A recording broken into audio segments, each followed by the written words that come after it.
Hello again, Carol. Good Hello, Carol. afternoon. Gilmour Good afternoon, family. all. So my IT guy is coming to hook my computer up downstairs to my printers. So when he comes, I'm going to mute myself and disappear, but I'll be back. This is my husband, Gary. Hi, Gary, Gary. that's Hi, Gary. Hi, Gary. going golfing.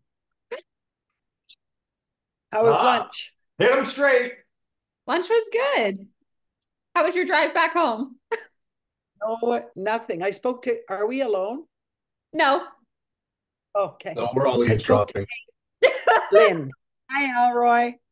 I loved your post about hitting the town meetings. Oh, those are so much fun, especially in the evening. They'll knock you out if you don't watch out. Listen, I have a client who actually watches them because she's interested. And she sends me all the updates. I watch the agenda that comes out, and if there's anything interesting, I catch the YouTube recording later. That way I can There you fast go. forward through the droning. Well, it's a great way of, being in touch with what's going on in the community for sure. Oh, For absolutely. I sure. mean, with all the recording now, it's kind of handy. You don't have to be there in person. Yeah. Okay.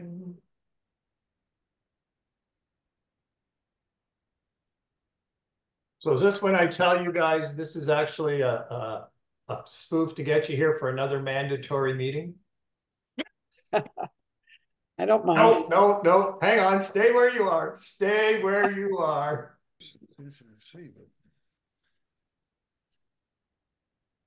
I Everybody, had a really good talk with Kate Lynn. She was very knowledgeable. good. Oh, what Good. did you do? Oh, hit on that little check mark. We got more people signing in, so we'll just wait before we get started. Good afternoon, everyone. This is Ashraf here. Hi, Hi, Ashley. Ashraf. Good to Hi, see you Ashraf. Afternoon. or hear you. I know more of you have faces out there than what I'm seeing. And thank you to those who have already turned on their cameras. Elizabeth, Rob, Clarence. Hi, Hey, Joseph. Joseph. Hello, Hi, Nancy. Nancy. Elizabeth, Rob, Clarence, good to see you.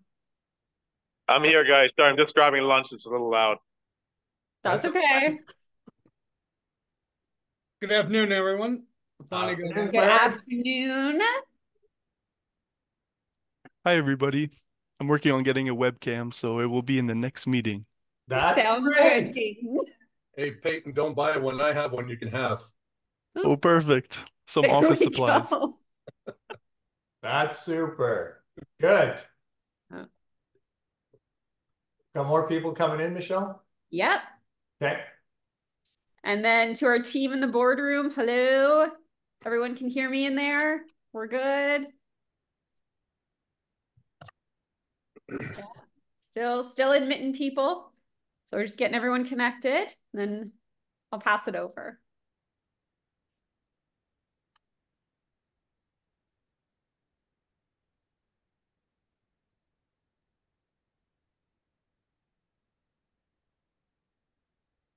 Hey, Elroy, appreciate that. I'll send that to my IT person, Michelle.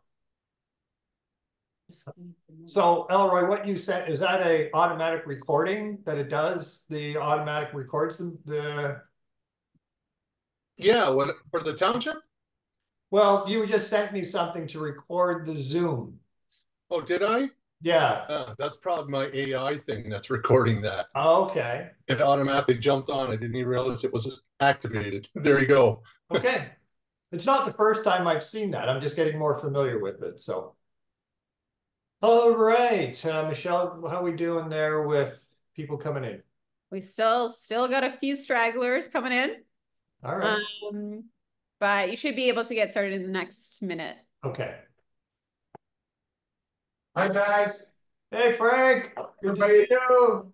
Good to see everybody. Hi. Where is Frank? Frank is in Vaughan. So Right, do you know where the big, beautiful Vaughan Mills Mall is? I do. You can see it from Frank's office. We're the city above Toronto. I think that one's trademarked. I don't know if you can use that. Yeah, I think Barry took that one, didn't he? All right. Few more coming in, Michelle, then we're good to go. We seem to be good to go. I'm gonna let anyone else who's late, they can come in and I'll admit them. I'll be nice. Okay. But yeah, you're good to go. All right. Well, good afternoon, everybody. Thank you for coming on this session. Basically, I'm going to cover off some things and then I'm going to give you my perspective. For what that is worth, you can decide yes or no on what I believe is going to be happening. And I'm going to share with you just through the experiences of different marketplaces that I've been through and some of the factors that I've seen happen in the past that I'm seeing starting to be setting up for what we're going to be coming across.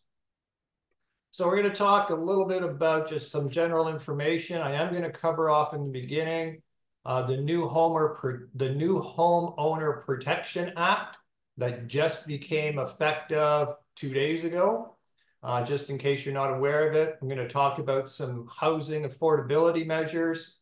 And then I'm going to talk briefly about the capital gains announcement. I'm getting some questions on that. And then I'm also going to share at the end what I see the market doing and the opportunities for every one of you. As usual, if there are any questions, by all means, throw it in the chat. Michelle will be monitoring that stuff. And then we're going to have some interaction along the way.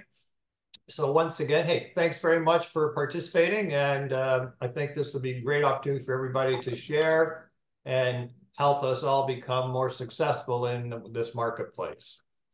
First thing to cover off is we have the new, everybody with the RIA, you would have received an email the other day talking about the Homeowner Protection Act of 2024.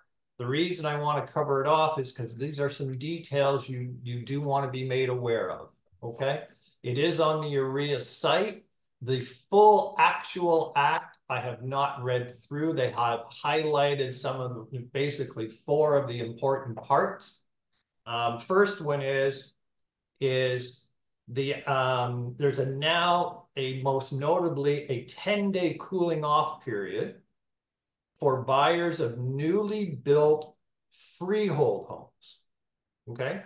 Prior to this act, the only opportunity for a buyer to have that 10-day cooling off period was if they bought new condominiums. Okay. And that was in place strictly because with the condominium, you get the disclosure documents, you get the rules and regulations, and they ask that you send that to your lawyer for discussion, and then you remove that after the 10-day period if you decide to move forward. But within that 10-day period, you can simply say, I'm not interested anymore, and then you are out of the deal. But with a freehold, once you sign that freehold builder's agreement, you are tied into it unless you specifically added in conditions. Under this new act, because when you buy when you're going to be buying a new freehold, you are actually going to have the same 10-day period. The buyers are going to have the same 10-day period as a condominium. So within that 10-day period, have their lawyer review that document. If there's anything in there that they do not agree with, they do not have to proceed. Okay, which is really good for consumers. So you need to be aware of it. As I say, I have not seen the full act yet on when that actual date is, but when it comes out, I'll make sure everybody gets it, but I want you to be aware of what's going on there, okay? The other thing that happened with actually lots of input from the Ontario Real Estate Association members is that there was discussion that the government was talking about implementing that even for resales, there would be a cooling off period. Okay. In BC, it's 3 days. So if you do an agreement in BC, resale, the buyer has 3 days to say, nope, not interested anymore. Okay. They were looking at doing that, but thank you to our, our different legislations within our organized real estate, they have decided that is not in the act. So no change on resale. There is no cooling off period. Okay, so that was very good to see that. The other interesting thing that is in the act is I'm sure lots of you have come across transactions where there's a hot water heater rental, there's a furnace rental, there's all of a sudden it's, oh, there's, it's $8,000 to buy what are called the security interest, notices of security. So in some of the properties, when you have a hot water heater rental, they actually register on title what's called a notice of security interest. And so when you go to sell the place, all of a sudden it's, oh, the buyer doesn't want to assume the hot water heater rental, but all of a sudden there's this massive increase in buyout. Well, the reason that they had so much leverage to do that is because those companies would actually register on title a notice of security interest, okay? Under this new act, they will not be able to do that, okay? I don't know if it's going to be retroactive to existing registrations. Again, we still have to see what the full act is, but moving forward, those kind of leasing companies, rent-to-own companies will not be able to register on title. So hold up a closing based on a ransom of paying out a huge number to buy out rented or rent-own equipment. Okay, so something that is really good for the consumers, something to be aware of. I'm sure there's going to be a grandfather period of time for that, but something to be aware of, okay? The other thing that they've actually brought in, which is also they've brought in what in the act is they've now modernized the zoning rules to allow for more homes to be built near public transit.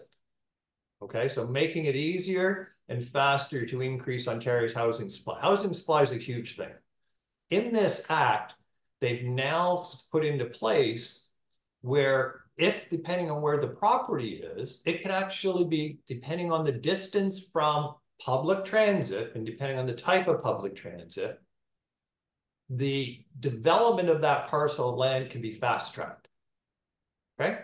So may not affect many of you here, but if you have clients that do have properties, or if your buyers are interested in properties that are near public transit, then there may be an opportunity that under this new act that they would be able to fast track the zoning process and get to where you can develop faster. I see a question on hot water tanks. Herbert, go ahead. Wait, what? Oh, no, Scott, it's Lorena. I wanted to know if you can explain a little bit more about the notice of security interest. So now they don't put it on title anymore, correct? Correct. So before, when they buy it, it transfers automatically to the buyer because they were able to do that because of the interest that they put on title.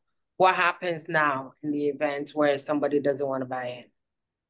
Okay, so let me do, that's a good point. Let me clarify that point because I can tell you a situation that just happened last year.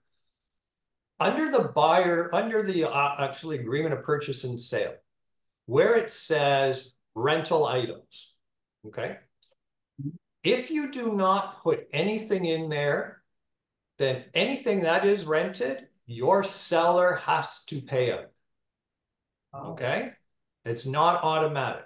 So if you are a listing agent and you have a property and there are rental items, make sure that under that clause, I don't know the number, but it talks, you have your chattels and your fixtures, and then it talks about rental items.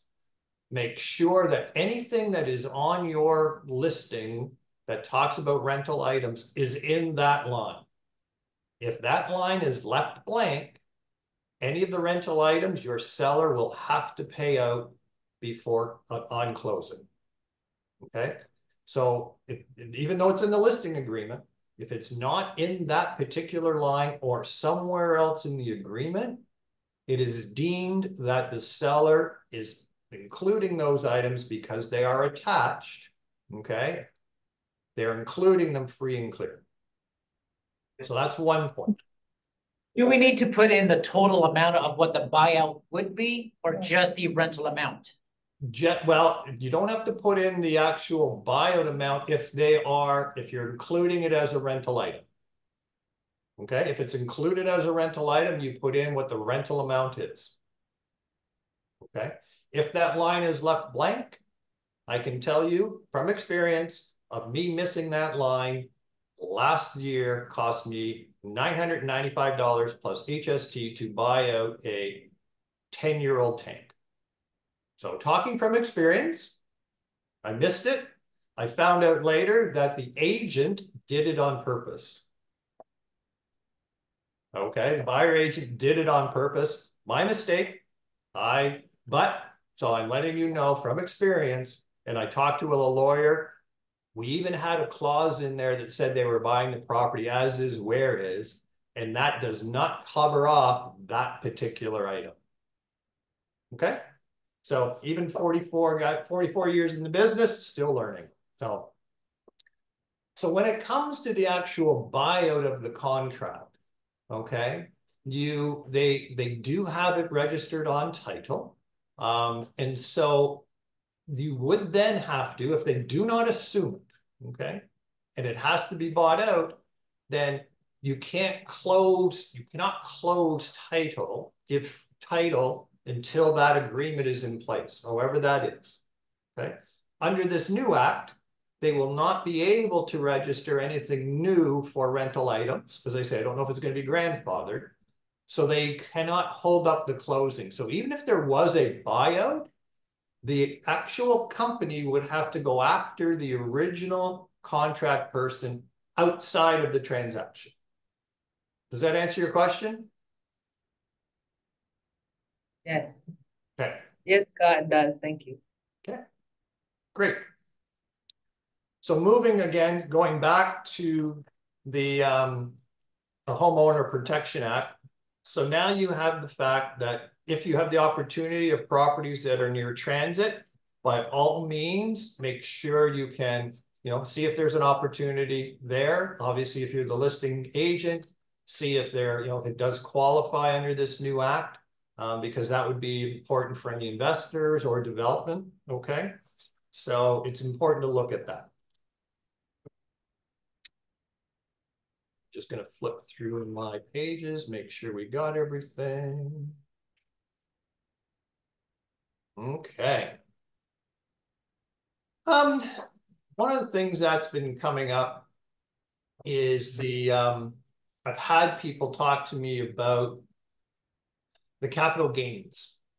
What should somebody do now with the possibility, and I say possibility, because legislation, unless somebody's heard differently today, the legislation still has not been signed off for it, but all intents purposes, it does sound like it's going to be moving forward.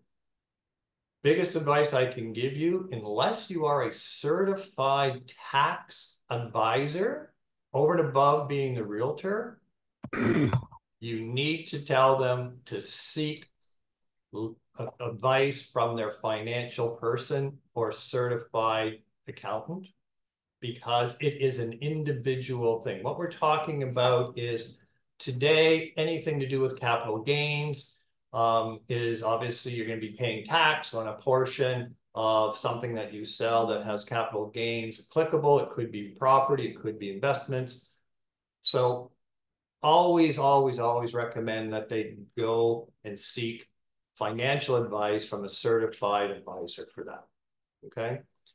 I know that you're probably getting calls from, I had one of my longtime clients call me and say, hey, Scott, you know what? With all this coming in, we're going to sell our principal residence where we are, and we're going to move up to our summer home for a year to avoid the tax. And I said, call your financial advisor, please, because each individual situation is going to be different. That's what I highly recommend to all of you, because I talked to my accountant who's very knowledgeable yesterday, and he said, Scott, have them, it's so individual. They need to do their own tax planning. So not one particular rule will be the same for another person. Okay. There's so many different things that are in that. So I know you're getting questions. I'm getting clients of mine calling. Best advice you can give them is just ask them to reach out to their financial person, because each individual situation is different. And there's multiple ways of deferring, multiple ways of, so each individual situation is different. Okay. I just want to make sure that you understood that if you've been getting any of those calls.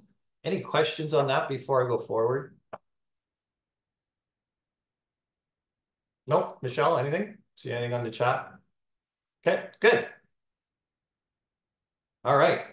Housing affordability measures. Oh gosh, this has been in the news all the time, right? We're getting, what can the government do to help, people make it, housing more affordable? Just want to make sure you were aware there was an announcement, right? Where as of April 16th, the first-time home buyers can withdraw from their RSP for a down payment. Used to be $35,000, now it's $60,000. Okay. As a realtor, you got to look at, where are my opportunities for transactions? Well, first-time buyers are a great opportunity for transactions. Dig in, know the rules, know what the benefits are, know what they can and can't do. Find out what the programs are. Ideally, if you are going to work with first-time home buyers, and I highly recommend it, know all the different programs, know how they apply for them, know how to explain them. Best thing you could start doing is design and do a first-time home buyer program. To me, that's a great opportunity, right? There's so many things that are happening with affordability now. Become knowledgeable on them, right? Be the go-to person. Put it out there on social media, some of the stuff, like contact and be involved, but make sure you know it. This is one of the ones that you want to look into. There's also the fact that with this now $60,000, okay, hang on, Nancy, you got a question? Go ahead. Yeah, about the first-time home buyers, is there still something in place that there's some sort of a rebate or discount or something on land transfer tax? I don't personally know that yet. I did hear there was something that was going to be, I don't know where it is today. So we would have to do some investigation into that, unless somebody on this knows exactly where the status is of that. If you do, just open up and chat. But that would be another program to look at. So if you're going to deal with first-time buyers, and all of you do, really should know these programs, right? So we can certainly dig in and maybe put together something for you. The thing to realize when you're taking the down payment out of your RSP, it used to have to be paid back within 2 years. Beyond that period of time, if you didn't pay it back, then you'd be taxed. Okay, but you had that period of time to pay it back, non-tax, non-interest, non-tax.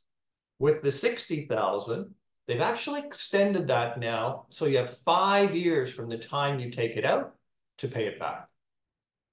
Okay, so for a first-time home buyer, that could be the difference between buying something and not being able to buy something, knowing they have that program in place. Okay. Rebate, I don't think the federal rules have that. Okay, so Julia, it is still available. Oh, unmute yourself there. As far as I know, it's still available because the federal programs don't affect the provincial ones. Okay. So in Toronto, you get a Toronto land rent transfer tax. That's still in All those rebates, I haven't heard were canceled. Okay. So the All right. announcement was only a federal one.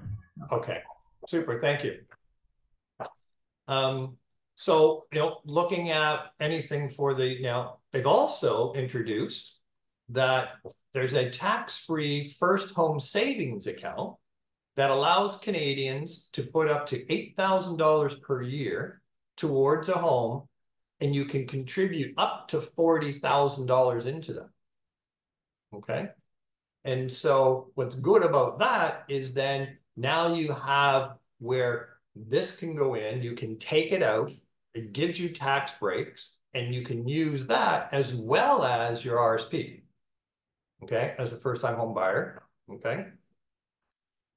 Now, some of these are strictly, though, for first-time home buyers buying new construction, okay? So that is right now that some of these are only for new home construction, and that is where the amortization can be now 30 years, okay, instead of typical 25. So again, you've got to look into that particular thing. As of August 1st, first-time home buyers with an insured mortgage, okay, who purchase a newly built home can get a 30-year amortization.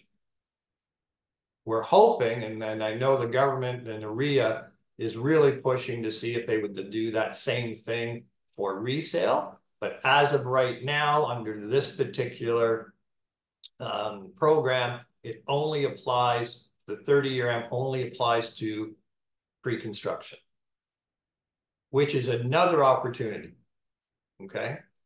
I can't tell you how many builders are reaching out to realtors all over the place to say, please come sell our product. When the market, when the builders were, people were lining up, you couldn't even get an appointment to go see them if you didn't have, 20, 30, 40 buyers. Now, they would love to see you bring your one buyer in to see them, okay? So there is an opportunity for you to use this first-time home buyers programs and get very good commissions from pre-sale, okay? From pre-construction. So don't feel just because it's not resale that you can't take advantage of. Absolutely you can. It's a great opportunity for you, okay?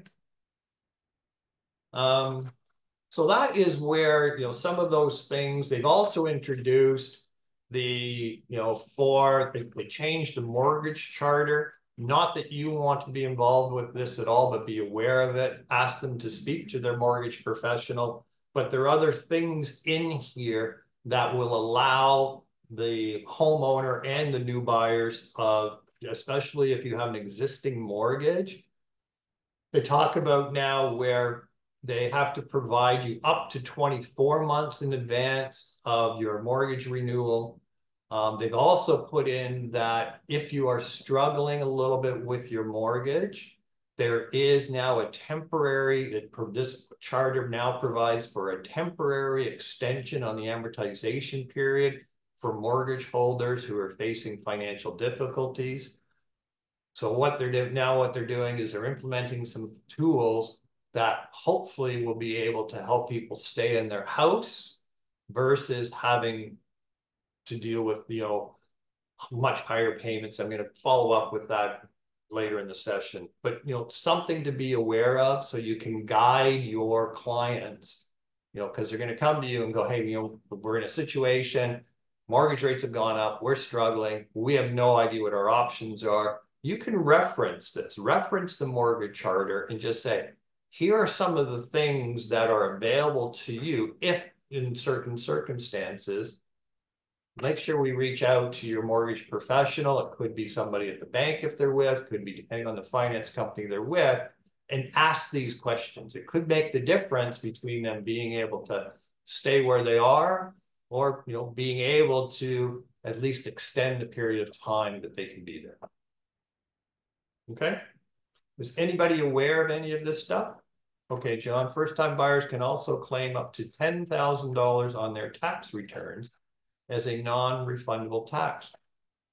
John, you mind explaining that? I'm not aware of that, but if you don't mind explaining that, just unmute yourself and tell us about it. Yeah, that was a surprise for me too.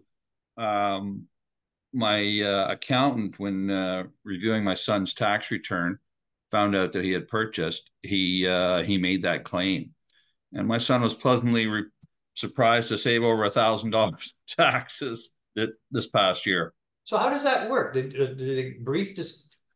It has to be a first-time home buyer. So first-time home buyer on their tax return can. Correct. Okay.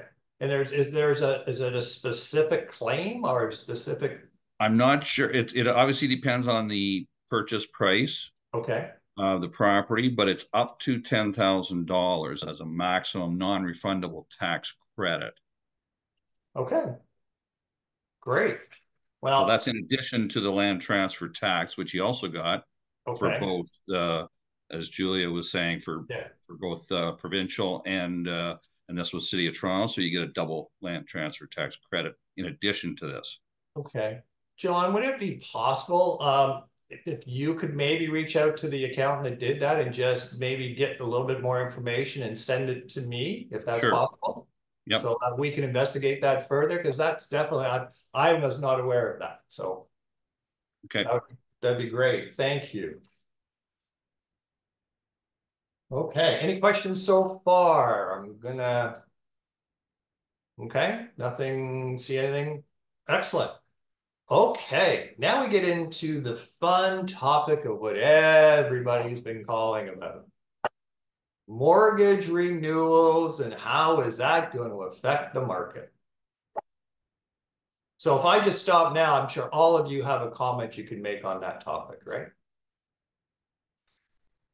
Oh, come on. All right, so I'm going to share some stuff with you.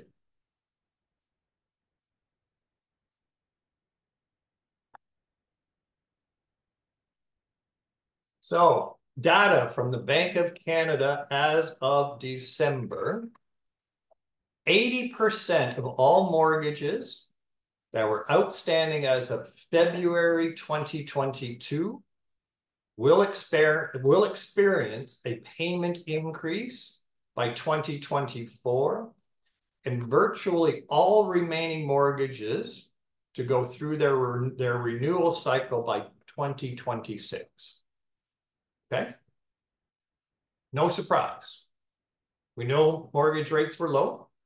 We know they've gone up substantially. We already know of some friends, clients that have been affected by this. Okay? How much did the payments actually increase? So the Bank of Canada crunched some numbers to see just how much more borrowers can expect to pay using a scenario that assumes the interest rate will evolve according to the financial market expectations. So they've gone up, anticipation they may come down. And that borrowers will renew into the same type of mortgage. So this is important for this scenario, okay? And the Bank of Canada projects all outstanding mortgages as a whole will see a median monthly payment increase of 34%. Okay, by the end of 2027. Okay, so if somebody was paying $1,200 in February 2022, the average is going to be $1,600 a month. Just so you have some numbers to go by. Okay, the fixed rate borrowers who had a 5-year term, their payments are going to increase or have increased by 25%. Okay, average $1,152 to $1,444. Fixed rate borrowers with less than 5 years, average is 38% increase. Okay, so from $1,532 to $1,109. Sorry, to up to $1,532 from $1,109.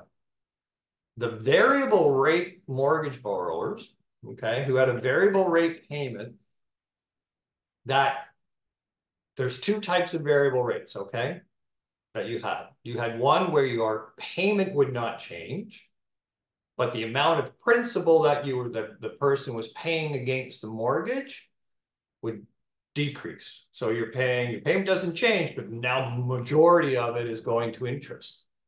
The ones that actually had a fixed, let's call it a variable rate, that the payment changed so that you were still paying the exact same principal amount, their payments increased by 70%. Okay, 70. Okay. The projection is by the end of the cycle to 2027, that 70% increase is actually going to pull back to where they're going to see a 43% decrease if they stay on the variable on the program they're on. But it's going to take that period of 3 years by the time projection of the Bank of Canada brings the interest rates down. So what does that mean for you as a realtor, professional realtor, giving advice to your data, to your clients, okay, who have existing mortgages? And where are their opportunities? So one of the things we have to look at is right now we have investors that bought property. Some of them bought more than one, right? So now you're sitting with your investor clients, and I have some of my own who for the last year have been calling me going, year and a half, hey, you know what? It was cash flow positive. Now it's, now I'm at $2,000 a month that it's costing me to carry this thing. I've used up my savings per se. I've used up some of the cash flow from the other properties. Do I hang on? Do I sell? Right? That's going to be an individual situation for each investor. Majority of the investors have hung on hoping that the interest rates would have started coming down by now and substantially to bring back down that cash flow, right? That negative cash flow. Opportunity for you, reach out to all your investors, reach out to anybody that possibility has a rental property that you know that they own, and talk about this issue. You may have clients out there that have not reached out to you that are really thinking about doing something, but you're not aware of it, right? Then the other aspect is you need to look and sit down with them to say, okay, how much of that negative cash flow is actually going to principal? So you've got to crunch the numbers with them. I just did this with my investor, and it turned out that, yeah, even with the negative cash flow, he thought he was losing $2,000 a month. It actually turned out, yeah, well, up $1,200 of that $2,000 was actually going to principal. So I said, you're actually $800 negative, which over a year or two, you have to do that calculation, and it's in a condo. Is the valuation of that condo going to go up by 2 years, 3 years from now, more than if you go to sell it now, pay the real estate fees, pay the mortgage discharge fees, take the hit on the valuation, that the equity that you've lost? Okay, so one of the opportunities for you is to start those conversations. Be familiar with the mortgage that they have. Look at projections of really how much are they actually losing in interest. Because if it's principal, it's going to pay down. So you can't say you're losing that. So I think there's an opportunity for you to have discussions with investors. Okay. I also think there's an opportunity that if you have those investors, they may be at the point where it's just like, you know what, I'm just going to sell it. So there's an opportunity, but you have to start those conversations and just have some knowledge about what the options are for them. Okay. Again, relying on their mortgage professional, but being able to get the information so you could guide them. Okay. So I think that's something that you should be looking at as well. Another thing that came up is the question of buy now or wait. I'm sure you're getting that question. I know I am. And I know other realtors have contacted me and going, what advice do I do? So here's the interesting part.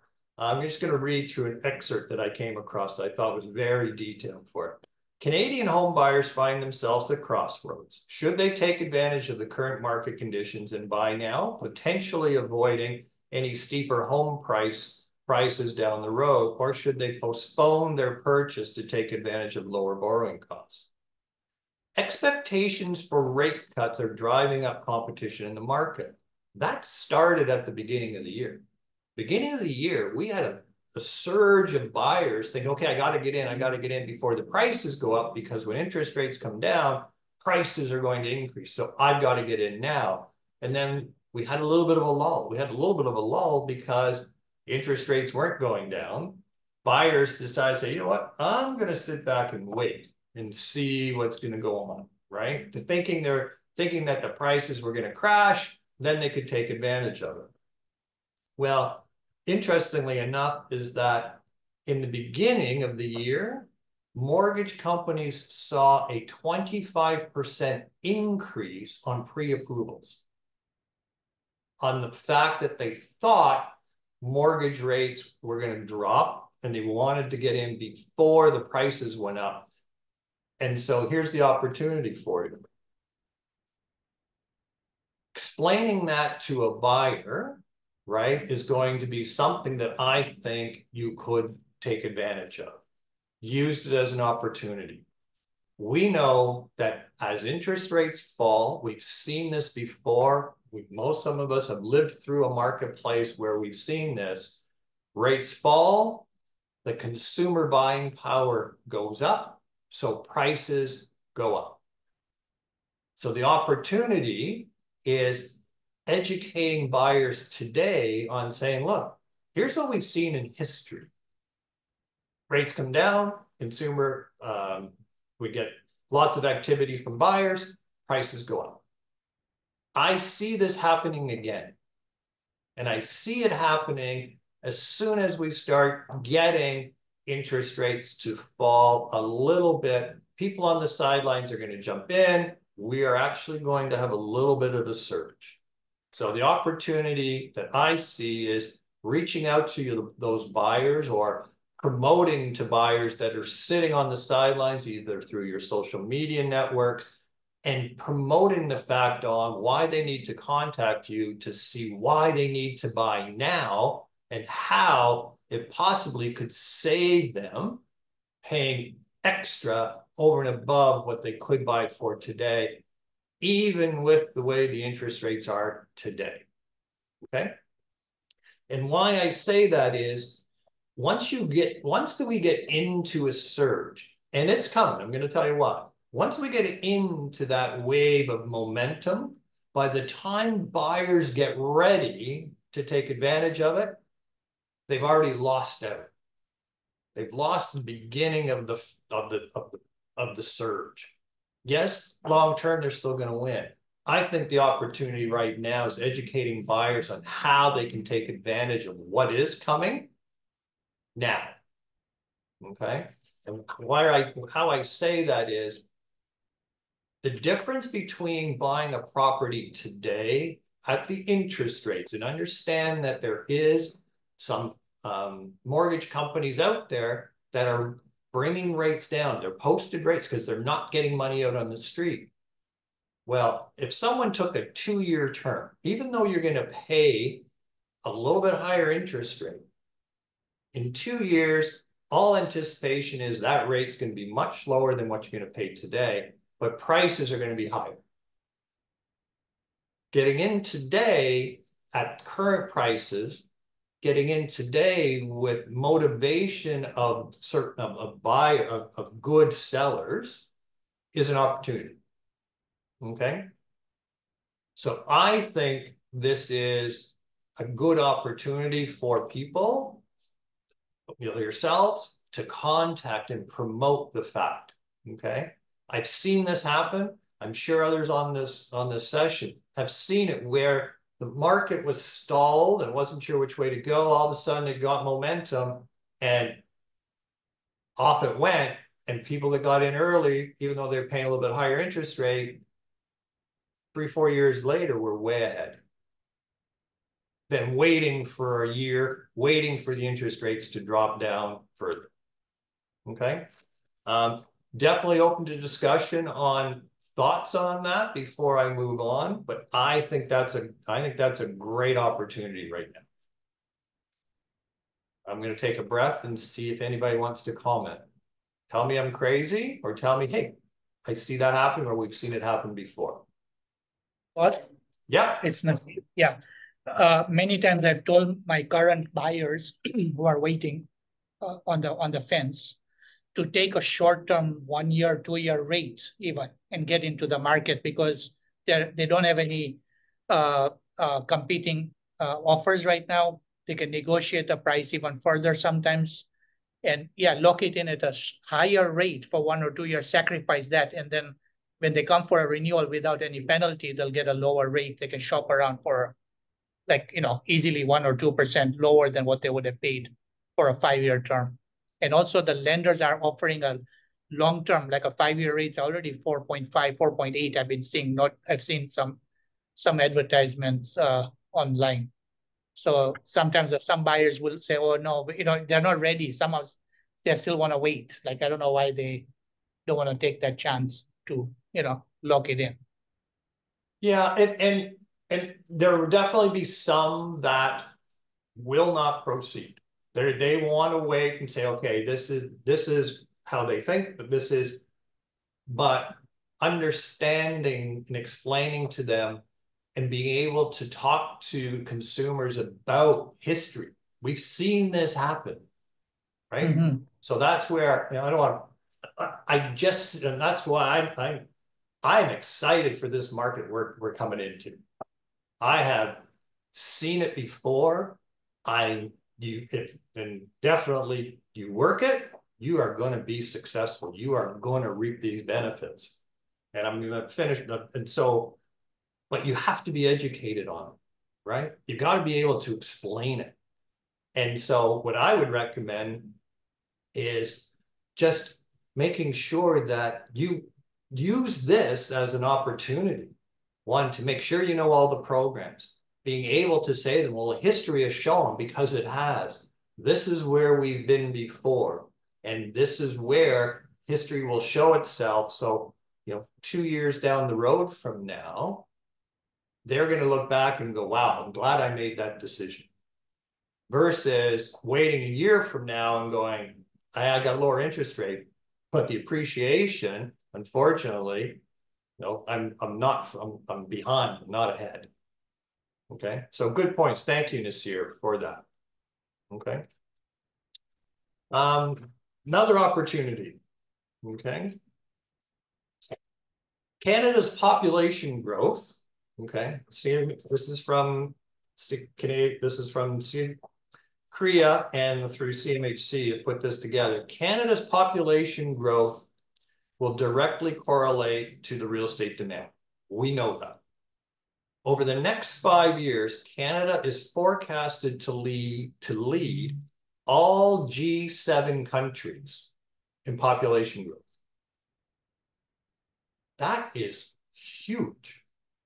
Right? That is something that I'm looking at and going, interest rates are falling. We know they're going to fall. Population in Canada is going to grow. We cannot build houses fast enough.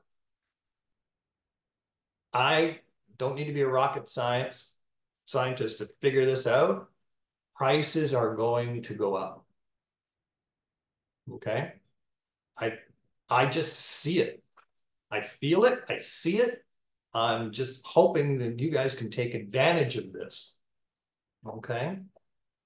Canada's also going to bring in the highest immigration targets. And we've discussed this before. I've had sessions on this recently. Majority of them come to Ontario. okay? Even if they start out in other provinces, majority of them will come to Ontario. We're all licensed here to sell in Ontario, okay? As long as you know the area. And by the way, if you don't, referrals are the best way to get paid. Send them out, right?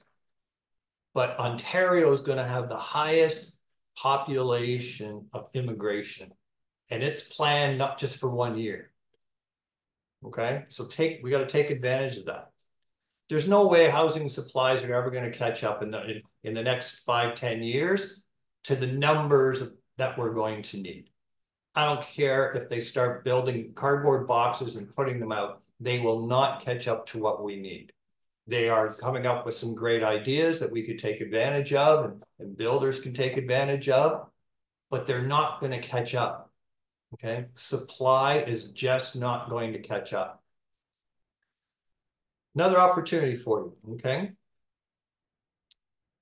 Right now, we know of, I personally know of, developers that have delayed releasing any new condominium projects. They're definitely selling ones that they have underway, okay? But actually releasing new projects, they've delayed them up to 24 months, okay? So follow me through, okay? Just follow me with this.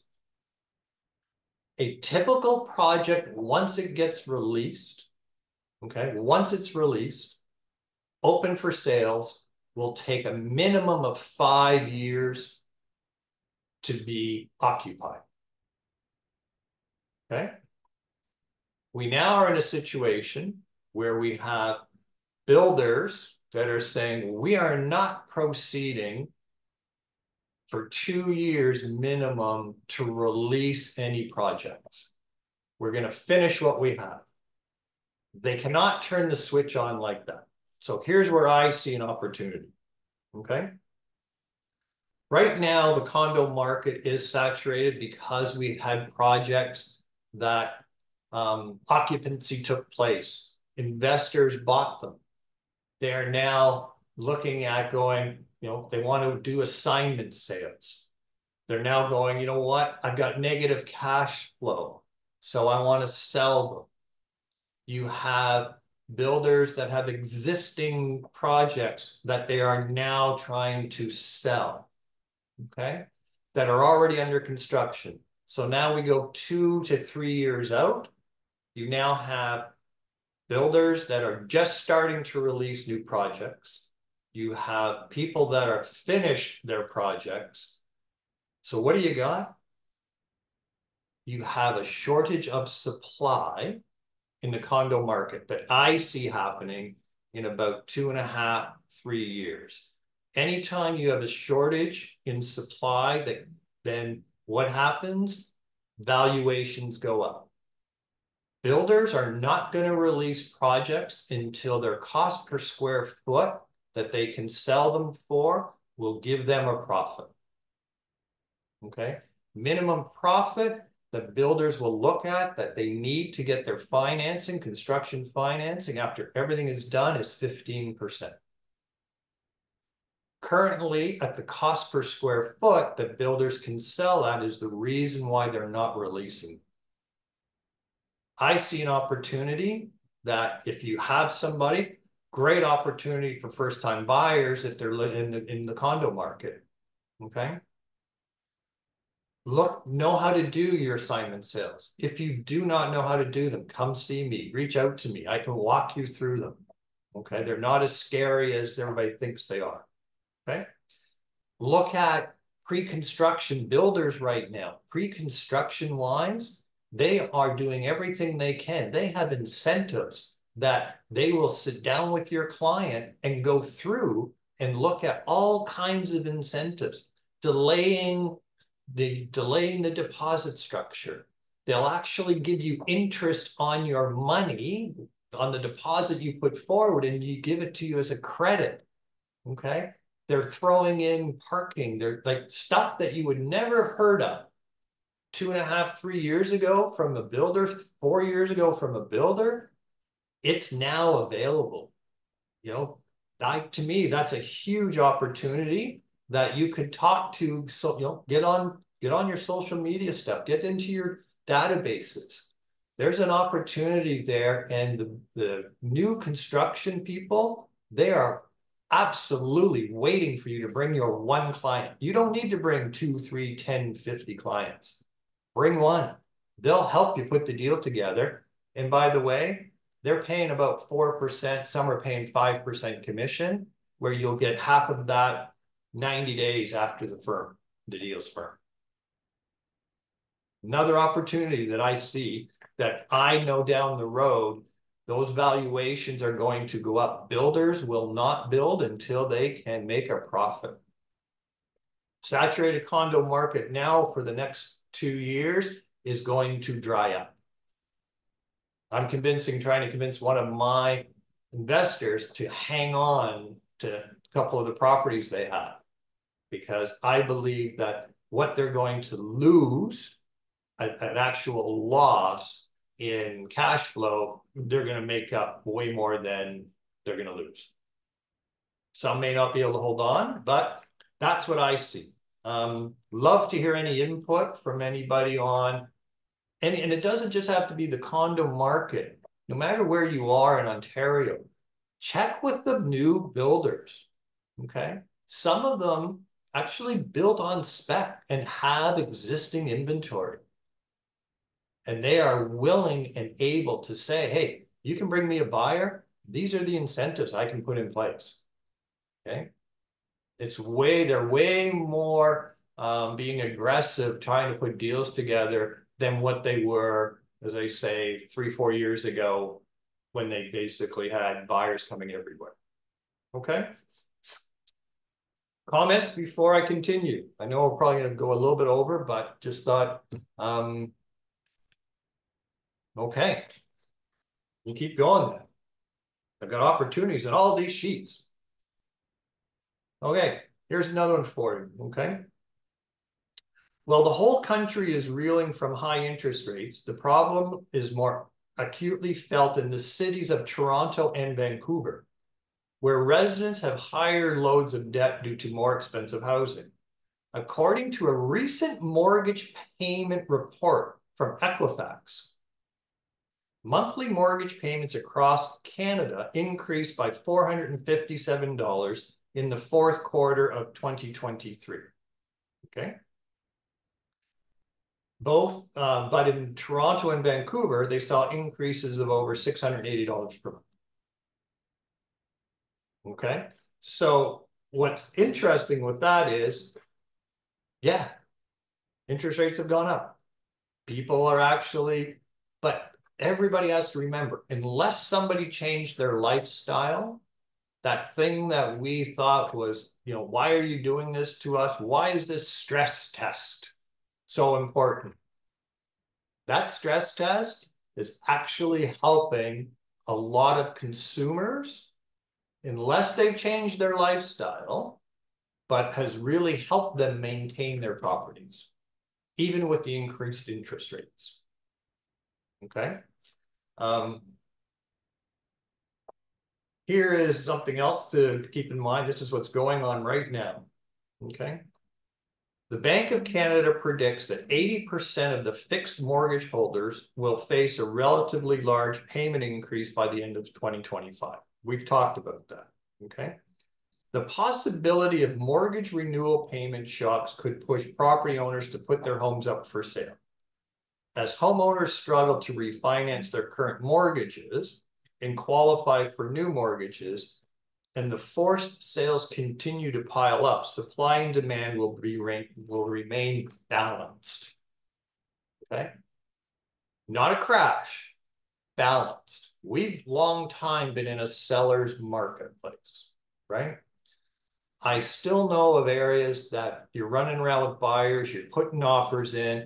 I was talking to Clarence the other day, and he was telling me about the number of offers that he's been putting in where sellers aren't realistic in the beginning, and all of a sudden they start reducing, or the property is priced really well and there's still multiple offers. That's still a supply and demand issue, okay? Still shows a bit of a seller's market. Based on CREA, okay, there was 3.8 months of inventory at the end of February, okay? Slightly up from the 3.7 in January. Okay, a buyer's market, a true buyer's market is 7 months of inventory. We are nowhere near that. Okay, we are swinging into a balanced marketplace. Okay, so where I see this again is the market is not going to crash. So I would be using that as a conversation to have with people sitting on the fence, right? You got buyers sitting on the fence. Now we've talked about how they could use short-term interest rates to take advantage. Now we're talking about where there's going to be a balanced marketplace, not a crash, okay? The government has introduced scenarios where people can extend their amortization period to be able to stay in their houses longer. That tells me we're not going to be flooded overnight with property.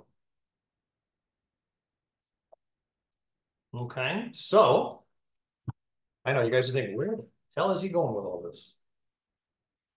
Okay, the other thing to keep in mind when you are talking to people, especially buyers, okay, here is the other opportunity. Okay, you are buying real estate.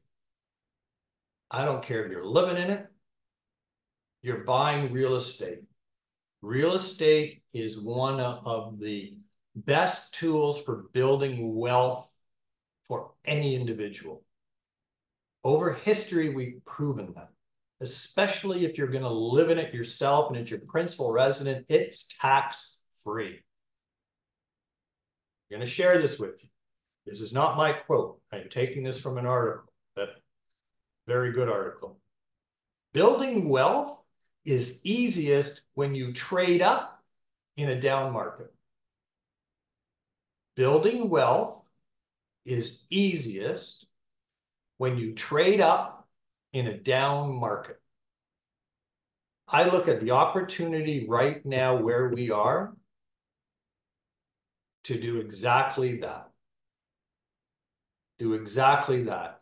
I would be sharing this with every buyer that I know.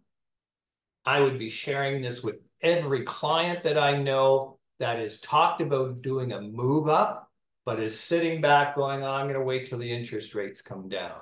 I'm not really sure. Yeah, we need a bigger house, but I'm going to wait.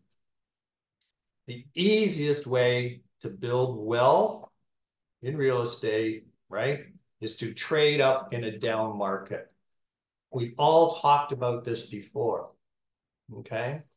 In a marketplace where it's really, really hot, okay? Yeah, let's just use a townhouse, for instance. Someone selling a townhouse, moving up to a detached. In a hot market, the difference between that townhouse, so in a seller's market, the difference between that townhouse and the detached is way more than it is in a marketplace that is either balanced or a buyer's market.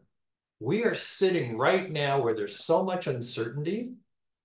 We have interest rates we know are going to come down. We've seen prices in areas on the higher end come down. Even if it all came down percentage the same, that gap from that move up buyer is way less now than it was 2, 3, 4, 5 years ago.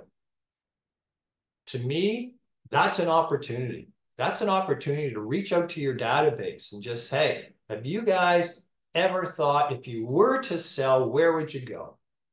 You're going to get, well, you know, we'd love to do this, but we can't.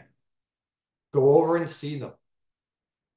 Go see them and say, look, one of the things that I can share with you is building wealth is easiest when you trade up in a down market. And I can show you how I can help you do that. Because you can. This marketplace right now, to me, over this next 6 months, is prime exactly for that.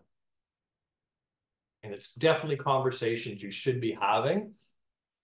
If you don't have any clients, you're new to the business or whatever it is, I'd be going around, I'd be knocking on every townhouse complex, every semi-detached there is. They're always the ones that like to move up, right? I want to get into a detached, I want to get into a bigger home. I'd be going around and I'd be using that to say, hey, this is a great opportunity for you to take advantage of what the marketplace has done, to build wealth in real estate at a time that 3, 4 years, 5 years from now, probably you won't be able to do it the way you can do it today. I see that as an opportunity. And anybody wants to know how to market to it, reach out, because I know there's deals to be done where move-up buyers are going to take advantage of this. You just have to have those conversations.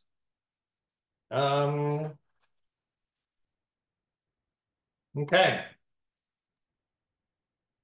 Here's where I'm going to end off, okay? Because I think I've covered a lot of stuff. I've covered the interest rates.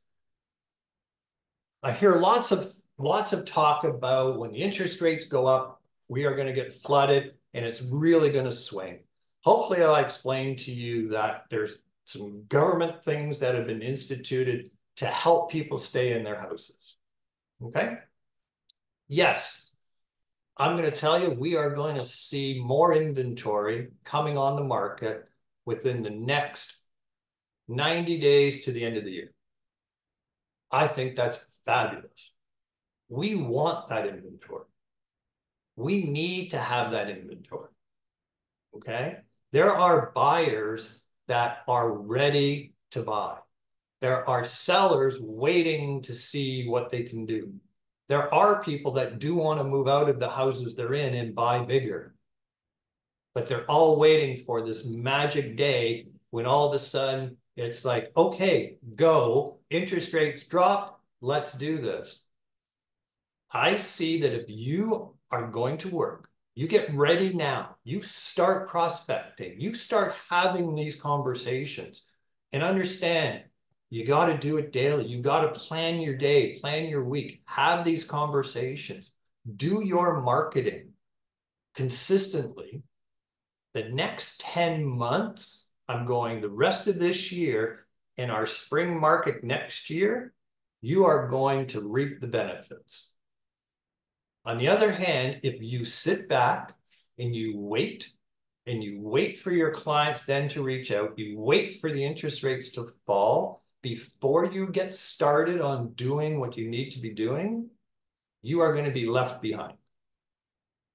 You are not going to reap the benefits because as the market starts, as I talked to you earlier, as the market moves, if you have not already started, and for those of you that have been in the business a long time, for those of you that have heard me say this before, you start doing any activity today where you consistently start doing the conversations, doing the marketing, it's 90 days before you normally would see activity. It's proven. It doesn't matter what the market conditions are. But if you don't start until you see or listen to the conversations of everybody sitting on the sidelines until the interest rates fall, I know you're going to miss out. You're going to be behind what's going on. Top realtors have already started upping their marketing, upping their conversations, increasing their branding, increasing their, the marketing. They've already started knowing they're going to have this momentum. And I see it. I see it coming. And I wanted to make sure that you see it too. Because if you don't believe that it's going to happen, that's the same message that you're giving your consumers and your clients, and they're not going to do anything, or they're going to come across an agent that's ready, working, sees it's coming, has the information, knows the programs, doing the marketing, getting the listings, getting the sales. They're the ones that they're going to, all of a sudden your clients can go, yeah, well, we weren't really ready, but we went out and they came across a top agent on their ball and they bought something. I've seen that happen. I'm sure it's happened to you guys before. Don't let it happen to you, okay? This market we're going into is a real big opportunity, but you've got to work it. You got to work it consistently. You got to be knowledgeable. You got to be confident. Yeah, there's going to be days you're going to go like, oh man, this is, yeah, you got to keep going. You got to be persistent. Okay. I've seen this before. You're going to hear about people at the end of this year that the last 6 months of their year was way bigger, way better than their first 6 months. That's what I wanted to share with you. I see it. Thoughts, comments? My paperwork's done. That was awesome, Scott. Thank you. Take advantage. Take advantage. Get those conversations going. Yeah, thank you so much for providing these ideas. I think it's really going to help me going forward with my marketing. And like you said, doing these programs and webinars like first-time home buyers, it's a no-brainer and it's a really great way to attract clients. Good. Implement. Thanks, Elizabeth. Thank you, Scott. Okay. I'm still on if anybody has any questions, thoughts, whatever, you know.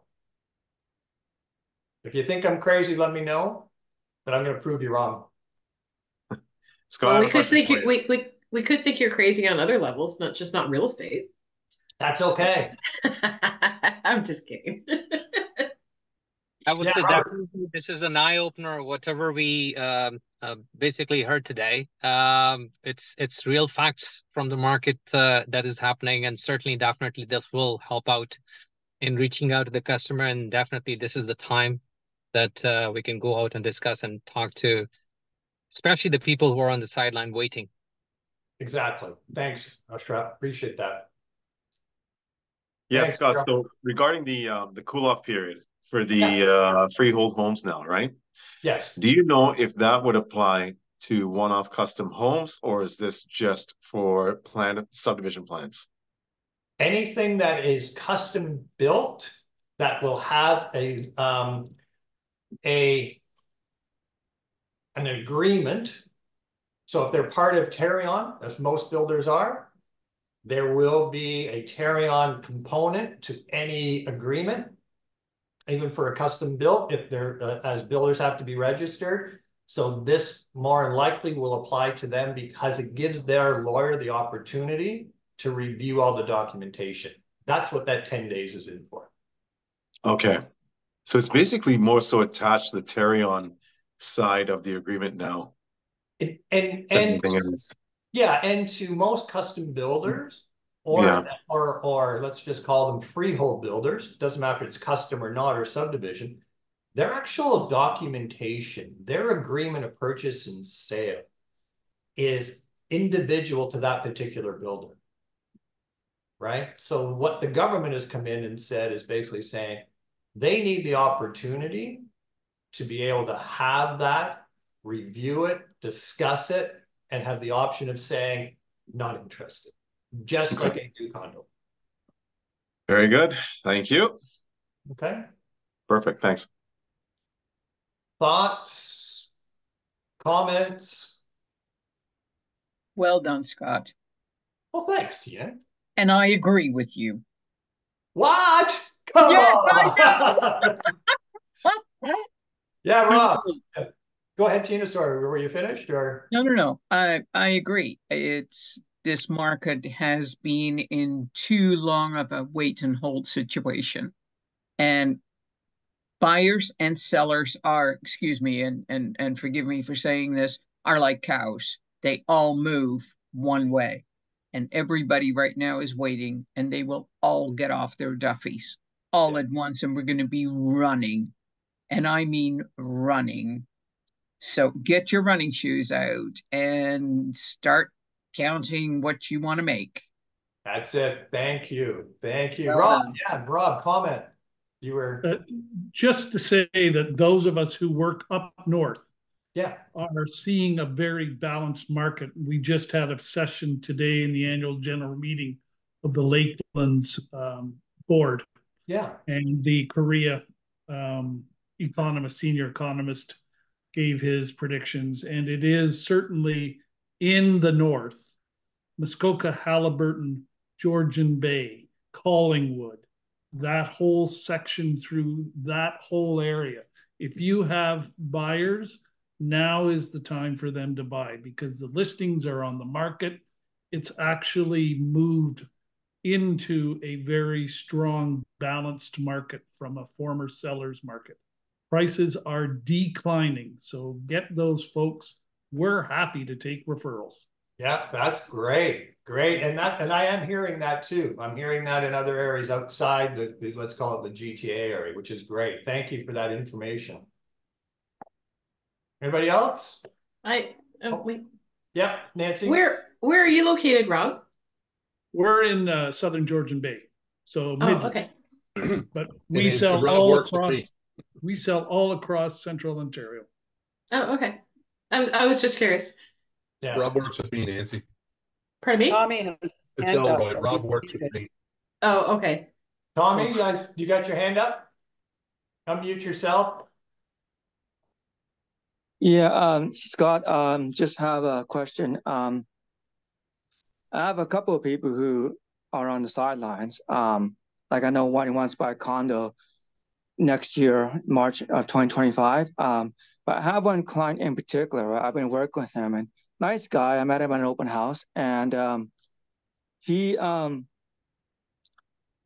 to buy a house in the Toronto West End, right? And he wants to buy a house that he could fix up. Right. And I've been telling that pretty much what you're saying. You got to get in before rates come down. He said that he's waiting for rates to come down. And I said, well, we're not going to know with absolute certainty if they're going to drop rates, right? The best time to get in is when rates are, before they drop rates. That's the best time to get in. But it seems like I'm going against his father. His father used to be in the business. He used to be a realtor, right? Now he's no longer a realtor. And he's telling his son, oh, the markets are going to crash. The market's going to crash. I told him, how can the market crash? There's a shortage of housing. People want to move to Toronto. That's not the recipe for a market crash. And I told him,